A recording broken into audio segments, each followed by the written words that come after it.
Okay guys, now ngayon ay welcome naman sa ating YouTube channel. No? Nandito tayo ngayon sa Tacloban, no? Ministeryo. No? And then naka-check-in tayo ngayon sa hotel. Now, ipakita ko lang sa inyo bakit hindi maganda yung mga electronics, no? Lalo ng mga window type na papakita ko kasi okay siya sa mga bago. Kaya lang pag mga 5 years, 10 years, no, ang tagal niya ay mas madali siyang masira compare sa manual guys. Kaya baliktarin ko, i-explain ko sa inyo, no, ang detalyado bakit dinidiscourage ko ang mga customer na bumibili ng electronics compare doon sa manual type. Pag window type ha, na klase. Kaya okay guys, no, pero bago lahat, don't forget to like, share, and subscribe sa ating channel, Sir Dennis. Kaya tingnan natin guys. Yan guys, no, mayroon mga 1 horsepower to, inverter, no, carrier. Ang kagandahan niya guys, pag bago pa, napakaganda kasi okay pa yung unit and then madali siyang mag-reduce. Katulad nito, naka 23 yung seating natin, no. Tataasan natin, mag-automatic yung compressor, no. Halimbawa yan, seat natin yan, no. Hihina yung blower. Kaya sa inverter maganda siya pag bago kasi nakakatipid ng kuryente pero hindi naman ganun kalaki. Yan katulad yan 25 ang setting ko, no, degrees Celsius. Ibig sabihin malamig na kasi yung room, namamatay na yung compressor pero yung blower tuloy-tuloy.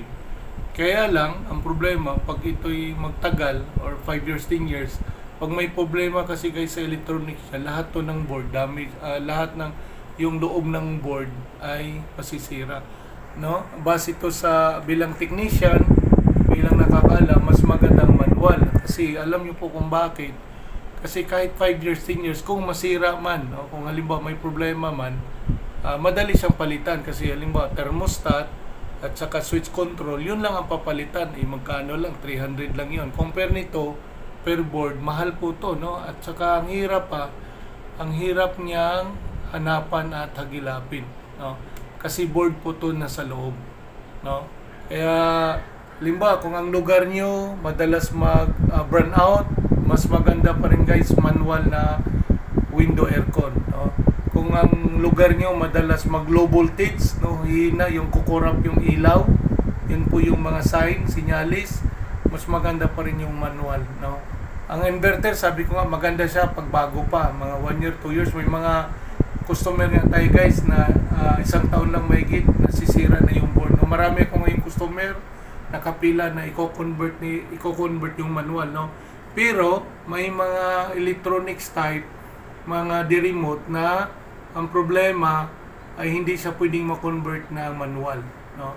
May mga electronics naman na pwede siyang i-convert ng manual. Kaya yan guys, no, kung ito naman ay suggestion ko kasi base sa mga karanasan ko, mayroon kaming GC din sa mga repair aircon. Ito po yung madalas na problema, no, sa mga inverter. Kaya mas prefer ako kung 1/2, 3/4 or 1 horsepower, 1.5 2 horsepower na window, mas maganda pa rin yung manual. Kasi kung gusto nyong matagalan ang lifespan niya, 5 years, 10 years, kaya po. Maraming akong mga customer na matagal na, okay pa, maganda pag lumamig. Compare yan sa inverter kasi ang una talagang masisira hindi yung system kundi yung electrical niya or yung electronics niya na control na sa loob nito guys.